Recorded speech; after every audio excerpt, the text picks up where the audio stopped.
அஸ்ஸலாமு அலைக்கும் வரஹ்மத்துல்லாஹி வபரக்காத்துஹு.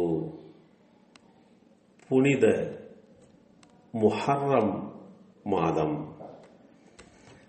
அல்லாஹுடைய தூதர் ஸல்லல்லாஹு அலைஹி வஸல்லம் அவர்கள் கூறினார்கள், ரமலான் மாத நோன்புக்கு அடுத்தபடியாக சிறந்த நோன்பு யாதெனில் அல்லாஹுவின் மாதமான முஹர்ரம் மாத நோன்பாகும்.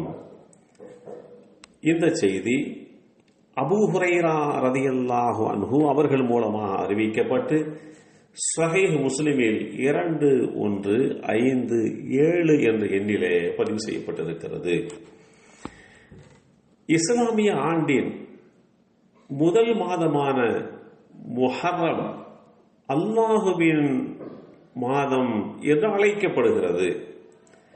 இது அல்லாஹுவிடம் நன்மைகளை அதிகரிப்பதற்கும் பொறுமை மற்றும் தியாகத்தை நினைவு கூர்வதற்கும் உரிய மிகச்சிறந்த மாதமாகும். ரமலான் மாதத்திற்கு அடுத்தபடியாக மிகச்சிறந்த நோன்பு முஹர்ரத்தில் வைக்கப்படுகின்ற நோன்பு என்று அறிவுறுத்தப்பட்டிருப்பதிலே இருந்து இந்த முஹர்ரம் மாதத்தை அல்லாஹுடைய தூதர் ஸல்லல்லாஹு அலைஹி வஸல்லம் அவர்கள் ஷஹ்ருல்லாஹில் முஹர்ரம், அல்லாஹுவின் மாதம் முஹர்ரம் என்று அல்லாஹுவின் பக்கம் சேர்த்ததிலே இருந்து அதனுடைய முக்கியத்துவம் எந்த அளவிற்கு மேன்மைக்குரியது என்பதை புரிந்து கொள்ள கடமைப்பட்டிருக்கிறோம்.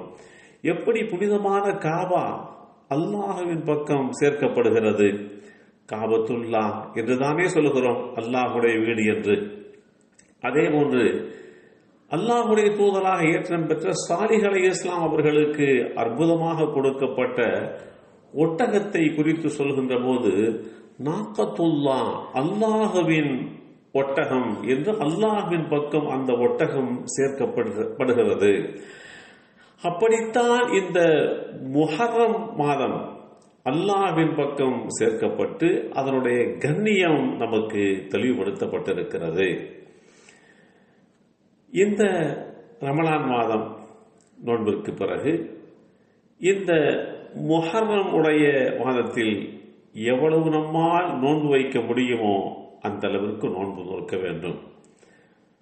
முஹர்ரம் மாதத்திலே பிறை 1 முதல் 10 வரை என்ற அடிப்படையிலேயும் திங்கட்கிழமை வியாழக்கிழமை மட்டுமல்ல மற்ற நாட்களிலேயும் உபரியான நோன்புகளை நாம் எந்த அளவிற்கு நோக்க முடியுமோ அந்த அளவிற்கு இந்த புனிதமான மாதத்தை கண்ணியப்படுத்தும் முகமாக நாம் அதிகப்படியாக நோன்பு நோக்க வேண்டும். முஹர்ரம் என்ற அந்த சொல்லுக்கு 2 பொருள் உண்டு. ஒன்று கண்ணியமானது என்ற ஒரு பொருள், இன்னொன்று விளக்கப்பட்டது என்பது ஒரு பொருள். கண்ணியமானது என்று சொன்னால் அது அல்லாஹோடு இணைக்கப்பட்டதனால் கண்ணியமான மாதம், அந்த மாதத்திலே கண்ணியமான செயல்பாடுகள் செய்யப்பட வேண்டும் என்ற அடிப்படையிலே கண்ணியமானது. விளக்கப்பட்டது என்று சொன்னால் சண்டை சச்சரவுகள், பிரச்சனைகள், தீமைகள் செய்வது, இது மாதிரி உண்டான விஷயங்களிலே இருந்து விலகி இருப்பதை குறிக்கும் என்று இந்த பெயருக்கு உண்டான தாத்பரியம் குறித்து நமக்கு தெளிவுபடுத்தி காட்டுகிறார்கள். 12 மாதங்களில் முதல் மாதமாக இந்த முஹர்ரம் மாதம் இருக்கிறது. மாதங்களை ஒழுங்குபடுத்துகின்ற போது முஹர்ரம் மாதம்தான் மேன்மைக்குரியது, எனவே அதுதான் முதல் மாதமாக இருக்க வேண்டும் என்கின்ற அடிப்படையிலே இந்த மாதத்தை முதன்மைப்படுத்தியிருக்கிறார்கள்.